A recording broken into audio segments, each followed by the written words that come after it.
ఎట్లున్నాయి అక్క మెదక్లో మీరున్నప్పటికీ ఇప్పటి ఏర్పాట్లకు ఏం తేడా చెప్తారు?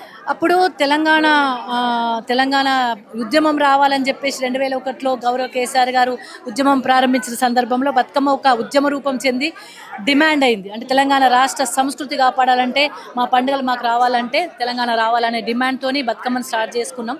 చిన్నప్పటి నుండి బతుకమ్మ ఆడతాము, కానీ ఉద్యమ రూపంలో ఆడడం అనేది 2001లో ప్రారంభమైంది.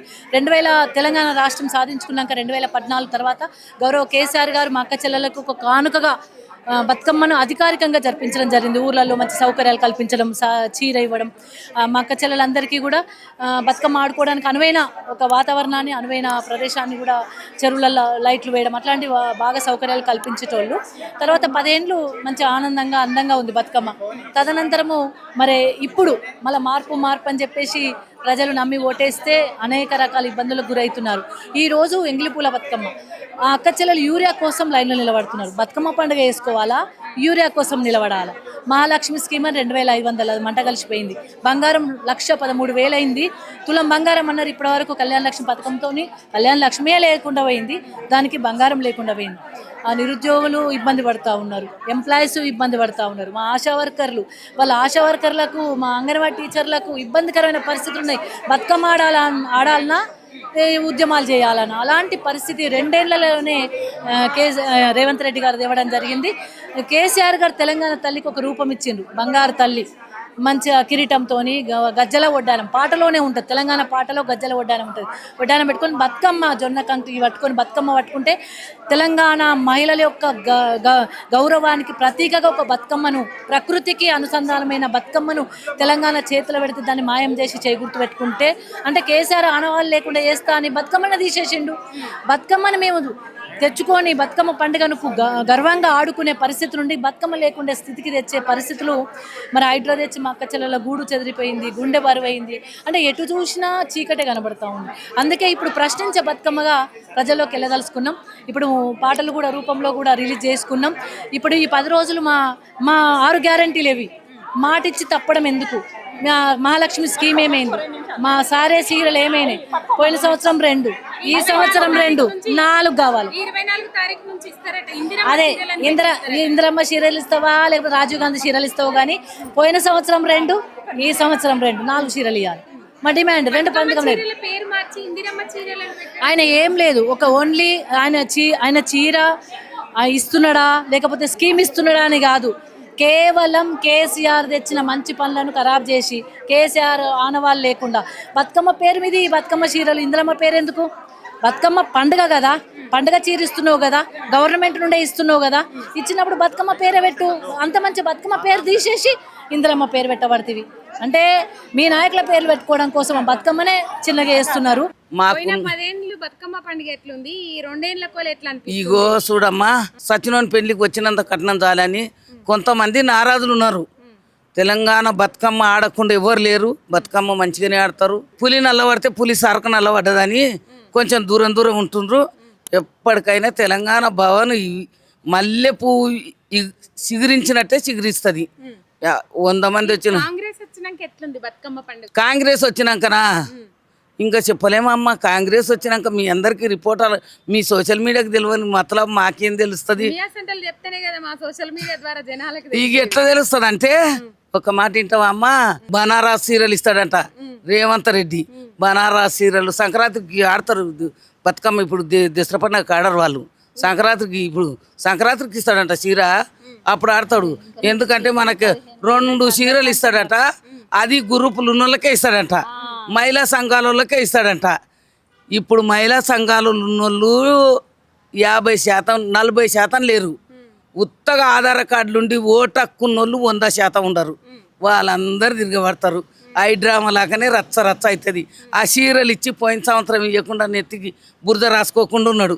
ఇప్పుడు కూడా ఇవ్వకుంటేనే నయం అనుకుంటున్నాను నేనైతే. ఎందుకంటే సీఎం అని ఒక్కనాడు ఎవరు రెస్పాన్స్ ఇచ్చి మాట్లాడతలేడు. ఉన్న పరువు కూడా పోతుందమ్మా.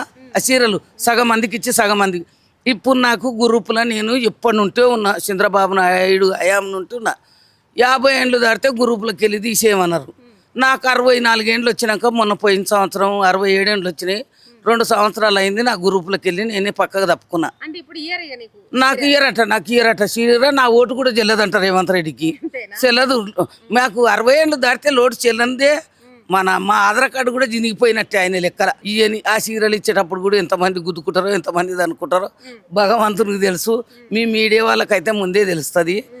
ఇవన్నీ కథలు పెట్టుకొని ఎందుకు రోడ్డు వినబడుతున్నాడో మాకు తెలుస్తలేడు. ఊళ్ళ పొంటి ఈ నియోజకవర్గాల పొంట ఈ మరమ్మతులు ఏం లేవట కదమ్మా. ఈ వీధి దీపాలు లేకపోతే ఈ రోడ్లు మంచిగా అప్పుడు బతుకమ్మ పండుగ అప్పుడు అంటే చెరువుల దగ్గర బతుకమ్మ కట్టలని కట్టించారు. బతుకమ్మ కట్టలు కట్టించిండ్రు, చెరువులో లైట్లు పెట్టించిండ్రు, ఎవరెవరు గుడికాడ చెరువు తోడుకోనికే పైసలు ఇచ్చిండ్రు. మేము చిన్న చిన్న బస్తీలు ఉంటే ఆడ ఓ టాంకీలు కట్టించిండ్రు, ఆడ 4 లైట్లు పెట్టించిండ్రు.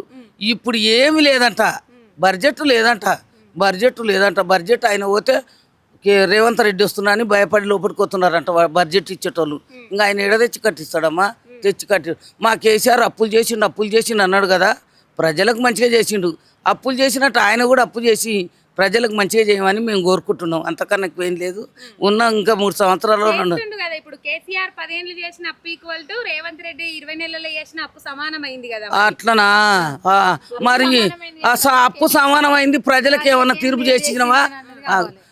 నీవు రైతు బంధు సరిగేలే, కళ్యాణ లక్ష్మి ఇయ్యలే, తులం బంగారు ఇయ్యలే, కేసీఆర్ కిట్ ఇయ్యలే, ఒక అంబులెన్స్ కూడా గతి లేదు. ఏ దానికి ఏది ఇయ్యలే. బడ్జెట్ అమ్మా గుమ్మి నిండా గింజలు పెట్టుకొని పిల్లల నిండా పెడితే బడ్జెట్ బరాబరి ఉంటుంది, బియ్యం బరాబరి ఉంటుంది సంచిలా. నువ్వు పిల్లలకు వండి పెట్టపోతివి, బియ్యం అయిపోపాయి.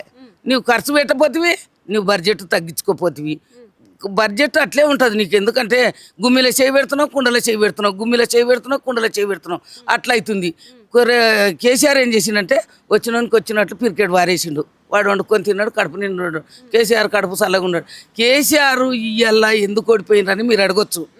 మా ప్రజలకు ఏముందంటే రేవంత్ రెడ్డి ఇంట్లో నాడు మంచికి 2500 అని, కుంటోళ్ళకు 6000 అని, గుడ్డోళ్ళకు 6000 అని, మా మాయసొట్టు మొగడు పోయిన వాళ్ళకు 4000 అని అన్ని ఆశలు చూసి పిల్లలకు కూడా యూత్ పిల్లలకి ఏం చెప్పిండంటే, అరే మీకు ఉద్యోగాలు ఇస్తా అంటే ఆ పిల్లలు ఏం చేసిండ్రు ఊళ్ళో, నాయన మా అమ్మ గిట్లుంటారు కదా, అమ్మ మీకు కాలు మొక్తమే రేవంత్ రెడ్డికి ఒకటి ఏంటంటే మాకు ఉద్యోగాలు వస్తాయి, అమ్మ మీకు దండం పెడతానే రేవంత్ రెడ్డికి ఒకటి ఏంటంటే మాకు ఉద్యోగాలు వస్తాయని పిల్లలు బాధపడ్డందుకు తల్లులు ఓట్లు వేసిండ్రు. ఆ ఓట్లు వేసినందుకన్నా పిల్లలకు న్యాయం చేయమని అడుగుతున్నాం. అక్కడ హైడ్రామాకి వస్తే మంది ఉరకబట్టి మీనికి ఎక్కడ పోయినా మంది ఉరికొస్తున్నారు ఆయన మీనికి. నీవేం తెల్లగా చేసినావని గడ ఈ ఒక్క సంచి ఈరియా బిశాంతి ఏంది. నేను ఉట్టి 67 ఏండ్లు ఈరియా కొలత అడుగుపిండి కొలత ఎన్నడూ చూడలే ఇంతగానం. ఇప్పుడు ఒక్కొక్క ఆఫీస్ కాడ ఇగ్ల పడి ఏమి చచ్చిపోతున్నారు జనాలు. నీళ్ళు లేక, నిప్పులు లేక. రైతంటూ పంట పండిస్తేనే మేము కడుపు నిండా తింటాం. హైదరాబాద్లో మంచి బట్ట కట్టాలన్నా, మంచి తిండి తినాలన్నా ఆ రైతు రోడ్డు మీద పడి బురదలు ఒలరాడి రైతు పెండ్లం కష్టపడితేనే మేమంతా హైదరాబాద్లో తెల్ల బట్టలు వేసుకొని టిక్ టాక్గా తిరుగుతున్నాం. ఆ రైతు అనేటోడే సరిగా పంట పండియకపోతే మేమేం తింటాము? ఇప్పటికే రేవంత్ రెడ్డి వచ్చిండు. ఏ పల్లెటూరు పో, ఏ పట్టణం పో, ఒక రెస్టారెంట్లో వానికి హోటళ్ళు వాని కిరాయి వెళ్తలేను అని వాడిని నెత్తికి చేయి పెట్టుకుంటున్నాడు. ఒక బట్టల షాపోడు నెత్తికి చెయ్యే పెట్టుకుంటున్నాడు. ఒక సైకిల్ షాపోడు నెత్తికి చెయ్యే పెట్టుకుంటున్నాడు. ఏం బిజినెస్ లేదమ్మా. ఇట్లా 2 సంవత్సరాలు ఉంటే ఎన్ని పైసలు, ఒకవేళ కోట్లు లక్షలు సంపాదించుకున్నాడు ఎవడన్నా ఉంటే వాడు బయటికి తీయడు, ఓ బిజినెస్ పెట్టడు. ఈ ప్రభుత్వం ఇట్లే ఉందని. ఒకడేమన్నా 1 ఎకరా భూమి అమ్ముదాం అనిపోతే కేసీఆర్ ప్రభుత్వంలో 20 లక్షలు అడిగిన భూమి ఇప్పుడు రేవంత్ రెడ్డి వచ్చినాక 10 లక్షలకు అడుగుతలేరు. అది అమ్ముకొని తిందామన్నా 2 రోజులే తింటాం రా బాబు, అది పోతే ఎట్లని మళ్ళీ ఆలోచన వస్తుంది. ఇవన్నీ చాలా కష్టాలు వచ్చినాయమ్మా. ఇప్పుడు అప్పు చేసిన దేశాన్ని అభివృద్ధి గుంచు. అరే గడ మా ఊరికి వస్తుంటే జర్చల కాడ తిమ్మేసిపట్ట నడమ వాగుంది. వాగులో వైపడి చచ్చినా దిక్కు లేకుండా అయిపోతుంది. ఆయన ఊరే, ఆయన జిల్లానే, ఆయన తాలూకానే. ఇవన్నీ చేసిన వాళ్ళని ఎప్పుడైనా చేసిన వాళ్ళకే ఓ మాట వస్తుంది, చేయని వాళ్ళకి రాదు. ఇప్పుడు ఈయన చేయకుండా ఉంటున్నాడా, చేస్తున్నాడా? ఇంతమంది దీవెన పొందుతున్నాడు చూడు, అచ్చమైన దీవెన పొందుతున్నాడు. ఆ దీవెన ఆయనకు అవసరం లేదు. మందికి ప్రజలకు మంచి పని చేసి కేసీఆర్ కుటుంబాన్ని కాదు ఎవరి కుటుంబాన్ని విమర్శించకుండా ఆయన చేసే పని, ఆయన అంటూ సీఎంగా వచ్చిండు.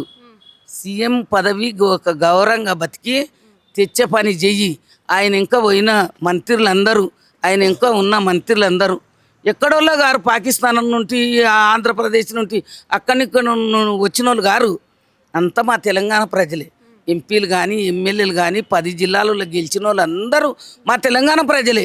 మా తెలంగాణ ఎంపీలు ఎమ్మెల్యేలు ఆయన ఇంకున్న మంత్రులు ఏం ఆలోచించుకోవాలంటే కేసీఆర్ ఉన్నాక ఇన్ని అభివృద్ధి పనులు ఎట్లా జరిగినాయి, రేవంత్ రెడ్డి వచ్చినాక మనకెందుకు ఇంత చిన్నతనం అవుతుంది, ఏ గల్లికైనా ఒక మంత్రి అని చూడకుండా ప్రజలు ఇట్లా తిడుతున్నారు ఏ పని చేసినా. ఎందుకని వెనక్కి మళ్ళీ చూసుకోవాలి నాన్న. వెనక్కి మళ్ళీ చూసుకుంటే మా ఇప్పుడు ఆయన ఇంకున్న వాళ్ళు మాకు పగోలు గారు, మా తెలంగాణ ప్రజలు, మా కుటుంబ సభ్యులు వాళ్ళందరూ వాళ్ళు ఆలోచించుకోవాలి. ఎందుకు ఇట్లా నారాజు అయిపోతున్నాము, మళ్ళంటూ ఎలక్షన్ వస్తుంది, మేము ప్రజలకు ఎట్లా పోతాము, మా ప్రజలు మాకేం తీర్పిస్తారు అనేది ఆలోచించుకోవాలి. ఇప్పుడు ఒక్క రేవంత్ రెడ్డి ఆలోచించుకునే పని లేదు. పల్లెటూరులో ఎంపీటీసీ కానుంటే ఎంపీటీసీ ఇది సర్పంచ్ కానీ ఎంపీటీసీ కానీ వార్డు నెంబర్ కానీ ఏ గొల్కరాయ్ అయినా సరే, ఒక్క నలుగురిని వేసుకొని తిరిగే లీడర్ అయినా సరే ఏం ముఖం పెట్టుకొని ప్రజలకు పోతారు, వాళ్ళకి ఏం మంచి పని చేసినామని పోతారు. వాళ్ళకి ఇలా నారాజు అయిపోతుంది. ఎలక్షన్ల డేట్లు ఎందుకు పెంచుతున్నారు, ఏం ముఖం పెట్టుకొని పోదామని డేట్లు పెంచుతున్నారు. ఇప్పుడు ఎక్కడ పోయినా మళ్ళీ తెలంగాణ గెలుస్తుందని వాళ్ళకి పక్క తెలుసు కానీ ఇప్పుడే పోతే మన చేతిలో రూపాయి లేదు, మనం పోయి బోల్ర పడతాం అని వాళ్ళ ఆలోచన. మేము ఒక్క రూపాయి ఖర్చు పెట్టకున్నా, ఒక్కరికొక సింగల్ ఛాయ దాపకున్నా, కడతవాదు కానీ ఎక్కడ కానీ ఏ ఏరియా కానీ బై ఎలక్షన్లు వస్తే మా టీఆర్ఎస్ గెలుస్తుందమ్మా. పెట్టినప్పుడు పెడితేనే మంచిది. మాకు కూడా ప్రజలకు తెలుస్తుంది, ప్రజలు ఏం తీర్పిచ్చిర్రు, నేను ఎంత మంచి పని చేస్తే నాకెంత తీర్పిచ్చిండు, కేసీఆర్ ఎంత చెడ్డ పని చేస్తే ఆయనకెంత తీర్పిచ్చిండు అనేది కేసీఆర్ మంచితనం ఆ రోజే తెలుస్తుంది. పెట్టమని మేము కూడా అడుగుతున్నాం. బతుకమ్మ పండుగ కదమ్మా, 2 లైన్లు బతుకమ్మ పాట పాడతావా? ఒక పాట. రామ రామ ఎల్లమ్మకే రాముల పరిశాల ఎల్లమ్మకే, మళ్ళొచ్చేది మళ్ళా మా కేసీఆర్ని సీఎం చూసేదాకా కూడా గట్టి గాథతోనే జై తెలంగాణ అంతే.